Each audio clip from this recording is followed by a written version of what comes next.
एक लेवल तक मेहनत करके जब आप इस बिजनेस में आगे बढ़ते हैं उसके बाद जिंदगी ऑटो मोड में चलती है, और ऑटो मोड में ऐसी चलती है कि आपका ध्यान में नहीं। आज मैं यहाँ हूँ आगरा में, आज रविवार का दिन है, मेरे टीम के सैकड़ों टेक्निकल अचीवर पता ना कहाँ क्या मीटिंगें कर रहे होंगे, मैं नहीं जानता वो क्या बोल रहे हैं, किसको कन्विंस कर रहे हैं, मेरे लोग किसको प्लान दिखा रहे होंगे, कई लोग दोपहर के टाइम में भी बैठ के खाना खा रहे होंगे, मेरा बिजनेस अपने आप बढ़ रहा है, कुछ भी मालूम नहीं, मैं उस बिजनेस को बढ़ाने के लिए काम भी नहीं कर रहा हूं, फिर भी मेरा बिजनेस लेकिन मेरा बढ़ रहा है, आपका बढ़ जाए ऐसा नहीं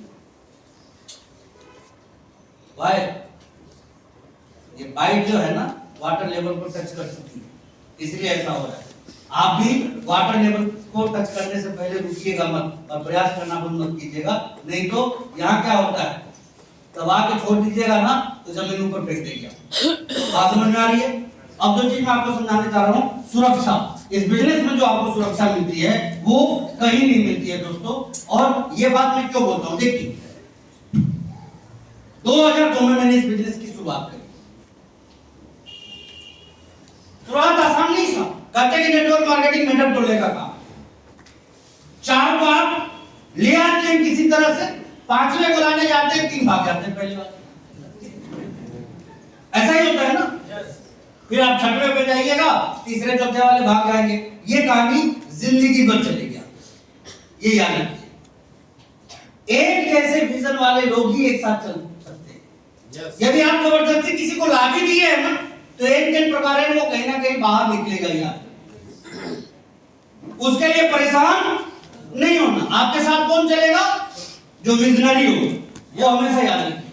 अब मैंने शुरुआत करी, धीरे धीरे टीम बनती चली गई, और टीम की कहानी वर्तमान यदि मैं 2024 की बात करूं आपसे, तो मेरी जो स्ट्रेंथ है टीम की वो ये है कि मोर देन 200 टेक्निकल अचीवर्स।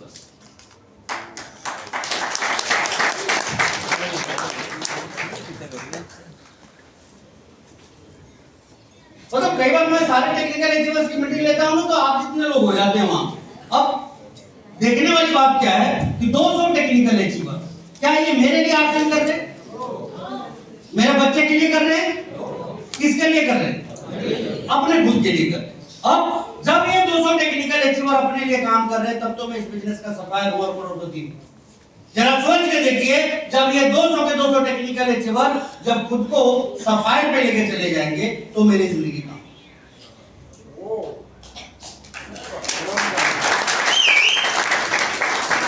बात समझ में आ रही है?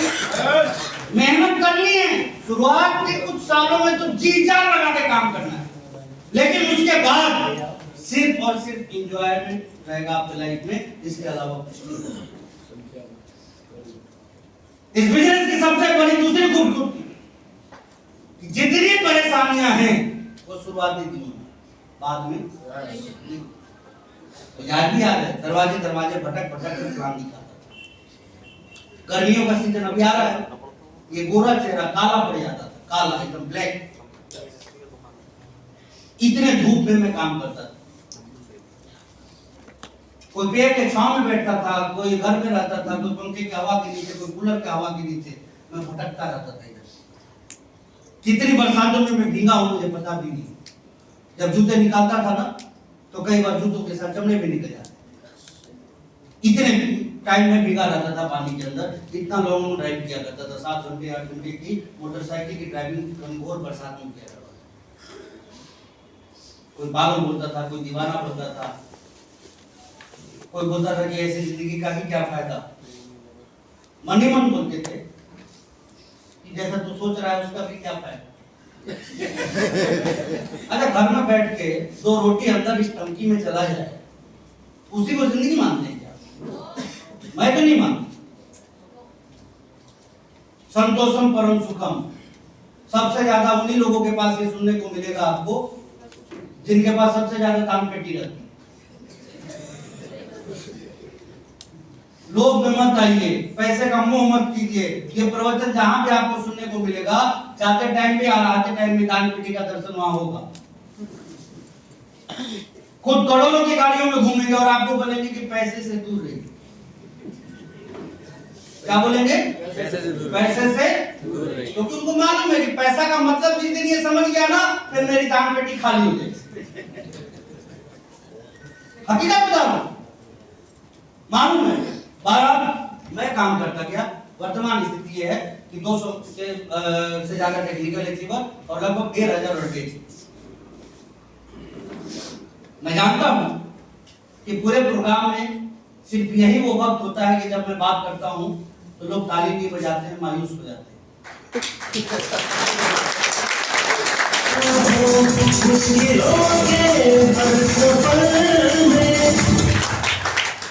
और आप कहिएगा तो उससे ज़्यादा कुछ नहीं होगा। ये आपका मामला है, ये मेरा मामला, राइट? समझाना जो चाहता हूँ वो समझ। Why to do RCA? हम नौकरी करें, कोई जॉब आपने किया, कोई बिजनेस आपने किया, 40 साल आपने नौकरी करी, 25 साल आपने नौकरी करी, 30 साल आपने नौकरी करी, अचानक एक दिन दिमाग खराब हो जाए ऑफिस में, सीनियर को लगा दे पुलिस। अभी आगरा में सुबह नोटिफिकेशन मैंने देखा कि किसी एसडीएम ने डीएम पे जूता चला दिया, वीडियो। अब ये उसका प्रॉब्लम है क्या? हम तो बस जानते हैं कि बस चला दिया और उसके बाद खोज रहा है प्रशासन क्या कर रहा है, नौकरी से बर्खास्त हो गया हो। और सस्पेंड मतलब नॉर्मल सस्पेंशन नहीं, टर्मिनेशन जिसको बोलते हैं, जैसा न्यूज आया। लेकिन अब उसके आगे उसकी जिंदगी क्या हो? पहले तो जेल में जाएंगे, है या नहीं? पहले तो, और जब जेल से आएंगे तो उनको कोई भी सरकारी संस्थान में नौकरी नहीं मिलेगी, यदि टर्मिनेट हो जाए। कोई बिजनेसमैन खूब पैसा कमाए, आप में से बहुत सारे लोगों ने बहुत पैसे कमाए होंगे, अचानक से दिमाग खराब हो गया और सारा पैसा दान में दिया, अगले दिन से क्या होगा? आपके बच्चे और पत्नी भी आपको पहचानने से इनकार कर क्या जहाँ दिया है वही रख। ऐसा है या नहीं? लेकिन मामला देने का थोड़ी, मामला दिमाग खराब होने का। एक गलती से दिमाग खराब हो जाए तो क्या होगा? मैं ये चीज करना चाहता हूं। मैं आरसीएम वाला सुजीत कुमार सिंह, मेरा भी दिमाग आपके साथ साथ ही खराब हो जाए। ऐसा अरे आगरा में पागल खाना भी है ना?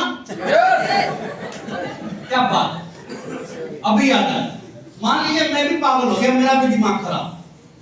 अब मैं बोलूं कि देखिए अभी तक तो मैं आरसीएम करने के लिए बोल रहा था, आप आरसीएम छोड़ बोलिए सर, प्लीज सर। अच्छा आप लोग मुझे मानते कि नहीं मानते?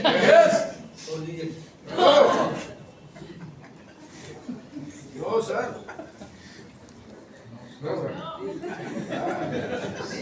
नो पैर पड़ूं आपके। No sir. हाँ बोलेंगे कि जाइए आप घर में रहिए, जरूरत नहीं है आपकी, अपना तो कर लिया और हमको बोलेंगे कि ऐसा होगा ही नहीं। क्या करना चाहते आप? कोई भी काम कर लीजिए, कितने भी दिन कर लीजिए, कितने भी महीने और कितने भी साल, मिनट नहीं लगेंगे उसको बर्बाद करने में। लेकिन एक बार इस काम को कर लिए ना, उसके बाद लाठी डंडे और जेसीबी लेके भी खराब करने की कोशिश कीजिएगा तो भी खराब नहीं होगा।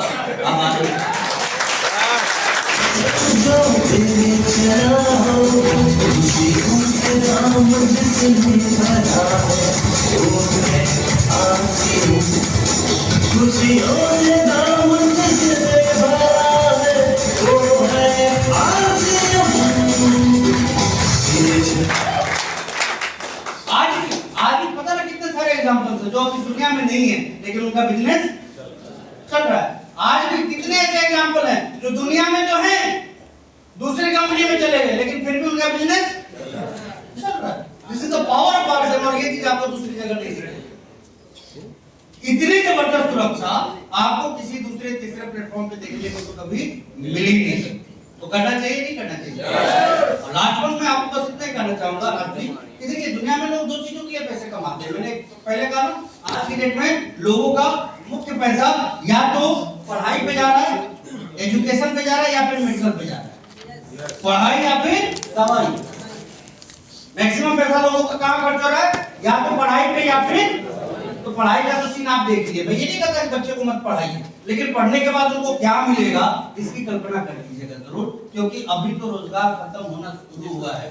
जैसे जैसे टेक्नोलॉजी आएगी, बढ़ती जाएगी, वैसे वैसे रोजगार और भी कम होते चले जाएंगे। अब आप देखिए ना, अब तो ट्रेन ऐसी आ रही है कि इसका दरवाजा तभी खुलेगा जब वो स्टेशन पे पहुंच जाए।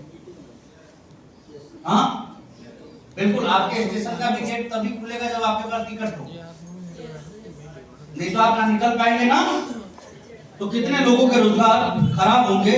अब यहाँ पे देखिए दवाई, यहां भी मैं बोलूंगा कि आरसीएम क्या पूछो, किसी भी शहर गांव का एग्जांपल उठा के आप देख लीजिए, सबसे ज्यादा दो ही चीज ओपन होते हुए आपको देखेंगे, या तो स्कूल या फिर हॉस्पिटल है या नहीं है। 5 star hospital, 4 star hospital, 7 star hospital, कमाल कर दिया लोगों ने, इतने बढ़िया बढ़िया हॉस्पिटल बना रहे हैं ना कि देख के मन करता है यार मैं भी इसमें आऊं, मजा आए। क्या एंट्री, क्या एग्जिट, क्या व्यवस्था, एकदम मजा आ जाता है। हाँ है या नहीं है?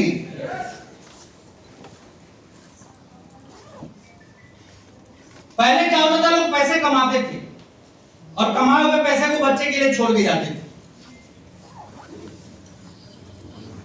अब जमाना गया, अब लोग कमाते हैं और अपनी कमाई भी और बच्चों पर कमाई भी दोनों मिला के लेके जाते हैं। क्यों ऐसा क्यों होता है? क्योंकि लोग पहले सीधे जाते थे, सोए सुबह पता चला कि कहानी खत्म, लेकिन अब लोग सीधे नहीं जाते, अब वाया आईसीयू जाते हैं। कैसे जाते हैं? और एक बार आईसीयू में कोई 15 दिन रह लिया, उसकी अमीरी 2 मिनट में समझ में आ जाती है, और कहां समझ में आ जाता है लोगों को, जहां 15-20 लाख रुपए लगे ना, 2 मिनट में समझ में आ जाती है कि पैसा कितना इंपॉर्टेंट पार्ट है लाइफ का। मैं सही बोल रहा हूं या गलत बोल रहा हूं? अपनी कमाई भी, बच्चों की कमाई भी, सब जाता है किस चीज की वजह से? गलत खान पान की वजह से। किस की वजह से? तुम्हारे क्यों बढ़ रही? मेरे को भी बोलता है आरसीएम से क्या मिला, मैं सिर्फ एक ही चीज बोलता हूँ कि आरसीएम से मुझे क्या मिला, ये यदि देखना है तो मेरे साथ पढ़ने वाले लड़कों को देख लो, अपने आप समझ में आ जाएगा। बूढ़े नजर आते हैं सब, मैं मेरे दोस्तों के सामने नहीं टिकता, मालूम क्यों? डर लगता है। 40 वाले ना 55 के लगते हैं। कोई बोलता है आरसीएम से क्या मिला, मैं तो खुल के बोलता हूँ, 3 साल से ज्यादा जिस लोगों ने भी, जिस परिवार ने भी आरसीएम का प्रोडक्ट खाया है ना, उसका चेहरा देख लीजिए, पता चल जाएगा कि आरसीएम का।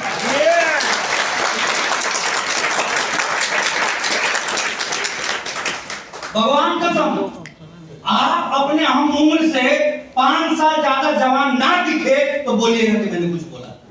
यस मानते नहीं मानते? किसी भी आरसीएम के यूजर से पूछ लीजिए, देख लीजिए, चेक कर लीजिए। ये जो नए लोग हैं ना, मैं उनको भी बोल रहा हूँ ये बात, कि आप यदि चाहते हैं कि आपके नन्हे मुन्ने स्वस्थ जिंदगी जीते हुए आराम से रहे धरती पे, जरूरत है आरसीएम की।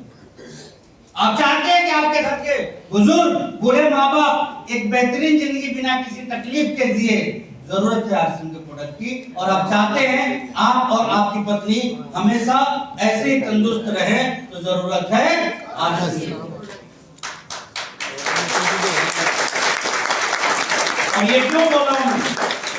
आज हमें से कोई भी दुकान पे जाता है, किसी भी दुकान पे जाए, आप 500 का नोट निकाल के दुकानदार को देते हैं, वो दुकानदार बगैर चेक किए रख लेता है गले में, चेक करता है भाई साहब ओरिजिनल है या डुप्लीकेट, करता है नहीं करता है? yes. लेकिन जो वो सामान देता है उस 500 के बदले, उसको हम कितनी बार चेक करते हैं? एक बार भी चेक नहीं करते, क्योंकि वो रिश्ते का हमारा भाई, हमारे साथ जो गलत, सही है ये बात? क्या आपके साथ वो गलत नहीं करेगा? हाँ, हर शहर में भाई साहब कहानी सुनिएगा, हैरान। आगरा शहर में 50 ट्रक माल यदि आता होगा तो 300 ट्रक माल बिकता होगा। यस कितना? आधा कितना है और बिकता कितना है? तो बीच का सारा माल कहां से आ गया?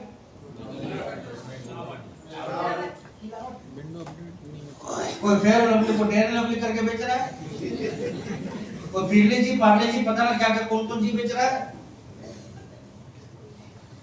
एक बिस्लरी के रंग का पूरा बोतल ही दुनिया का उसी रंग का हो गया है। बिस्लरी बिस्लरी बिस्लरी लोग बात को समझ नहीं पाते और मार्केट जितना छोटा डुप्लीकेसी उतनी बड़ी। मैं तो खुल के आपको बोलूं, जिस जगह बिल ना मिले सामान ही मत दीजिए उस जगह। अरे आम उपभोक्ता की जरूरतों का सामान का तो छोड़िए, दवा दुकान पे जाइए वो कैसे दिमाग घुमाते हैं ये देखिए। बिल मांगिए बोले कि टैक्स लगे, बिल मांगिए तो क्या बोलेंगे, बिना टैक्स वाला दवा लाया कहां से।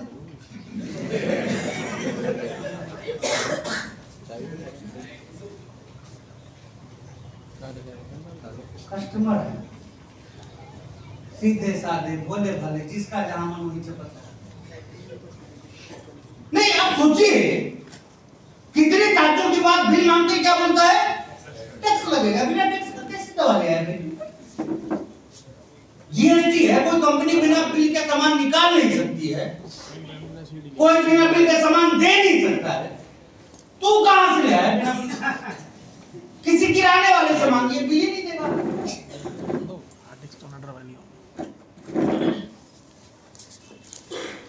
क्या है मामला,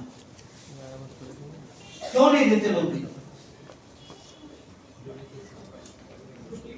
सामान है और भाई दुकानदार को तो नहीं मालूम है कि हम जो ले आ रहे हैं वो ओरिजिनल है कि डुप्लीकेट। दुकानदार जाते होलसेलर के पास मालूम क्या होता है, 1 नंबर का चाहिए कि 2 नंबर का। अब तो 4-5 नंबर भी चलने लगे हैं। सर आप कॉस्मेटिक महंगा सर, मैं सही बोल रहा हूं गलत बोल रहा हूं? मतलब ताज्जुब की बात है, हम हमारी जिंदगी क्या खरीद रहे हैं भैया, पैसे देके बीमारी। मैं तो सीधे सीधा बोलता हूँ, पैसे के लिए आलस्य बाद में कर लीजिएगा, अपने बच्चे को, अपने आप को, अपने माँ बाप को जिंदगी देने के लिए आलस्य पहले। यस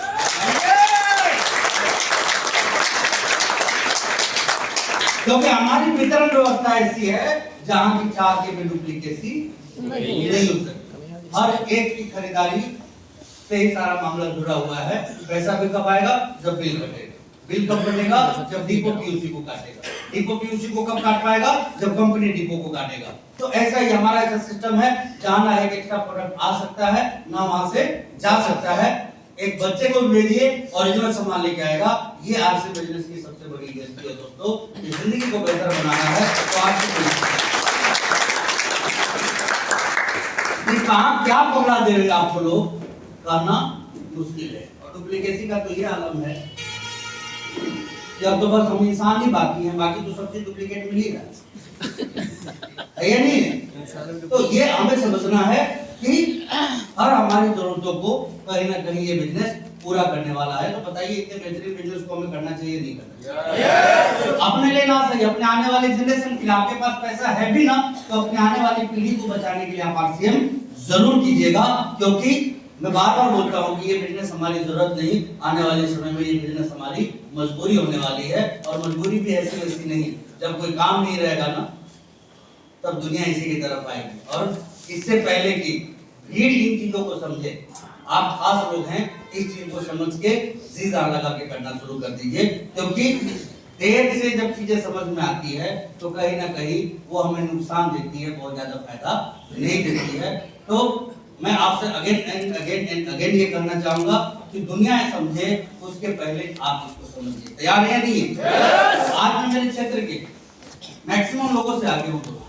मेरे टाइम जो लोग पैसे कमाने वाले लोग थे, जो लोग उस टाइम पैसे कमा रहे थे, जो लोग उस टाइम पैसे वाले लोग थे, उन सभी से मैं आगे हूँ। मैं मेरे पर्सनल और परिवार के लिए मैं आपसे बात करूं तो मैंने आपको शुरू में ही बताया कि मेरे परिवार में 40 लोग ऐसे जो सरकारी नौकरी में काम करते थे उस टाइम जब मैंने आपको शुरू किया। और उन 40 लोगों की भी संपत्ति जोड़ दीजिए ना तो मेरी अकेले की संपत्ति उन पर भारी पड़ जाती है। और मिलता है आपको हासिल करने से, तो करना चाहिए नहीं करना चाहिए? मैं ना इसको दुनिया का 8वां अजूबा बोलता हूँ, 21वीं सदी का एक वरदान समझता हूँ। और इस वरदान को हमें से जितने भी लोग समझ के करना शुरू करते हुए वो वारे नारे कर सकते हैं। सकते हैं, इतिहास बनाने वाला कहानी हो सकते हैं। और लास्ट में मैं आप सभी लोगों से इतना ही कहना चाहूंगा कि इस बिजनेस में है ना, तो इसकी ताकत को समझिए। आप नए हो या पुराने, फर्क नहीं पड़ता, आप कितने सीरियस हैं इस बात से फर्क पड़ता है। और आपकी सीरियसनेस को लेकर मैं एक कहानी सुनाना चाहता हूं कि कई बार क्या होता है कि हमारे पास प्लेटफॉर्म तो होता है, चीजें तो होती है हाथ में, लेकिन उस टाइप की सीरियसनेस नहीं होती है जिस टाइप की सीरियसनेस हमारे अंदर होनी चाहिए। तो ये सीरियसनेस आपके अंदर कैसे आए वो बता के मैं मेरी बात को खत्म करूंगा। लेकिन कहानी क्या है, एक मंदिर का